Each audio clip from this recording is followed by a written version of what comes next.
Բարի գալուս թիվ 8 հրշեջ փրկարարական ջոկատ։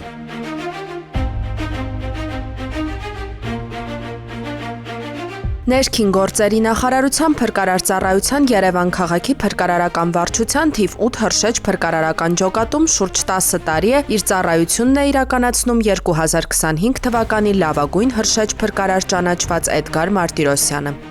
Հոր ոստիկանության գնդապետ Սարգիս Մարտիրոսյանի կերպարը նրա մեջ ձևավորել է պատասխանատվության բարձր զգացում եւ արմատավորել պետությանը արժանապատիվ ծառայելու գաղափարը, ինչը վճռորոշ դեր է ունեցել մասնագիտության ընտրության հարցում։ Իմ բնակության հասցեին մոտ կա հրշեջ փրկարարական ջոկատ, որին բազում անգամ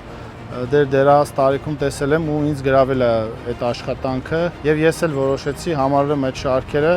Հարցին ինչ մարդկային եւ մասնագիտական որակներ պետք է ունենա հրշեջ փրկարարը պատասխանում է. Շատ կարևոր է, որ հրշեջ փրկարարը լինի ֆիզիկապես պատրաստված, բայց դրանից առավել կարևոր է, որ նա ունենա հոգեբանական բարձր պատրաստություն, չպետք է խուճապի մատնվի, որտեղ ինքն է այն մարդը, որը որ գնում է օգնության։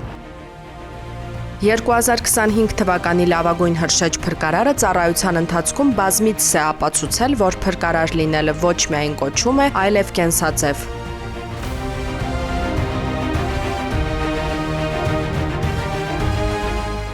Ամբողջ շենքը հրդեհի մեջ էր, մենք հրդեհաշիժման ժամանակ հասկացանք, որ երրորդ հարկի տանը երեխա է արգելափակված եւ նա օգնության կարիք ունի։ Այդ ժամանակ մենք փրկեցինք իրան, ես անձամբ երեխային պատուհանից իջացրել եմ։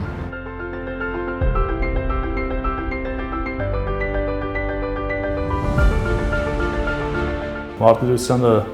տարվա ընթացքում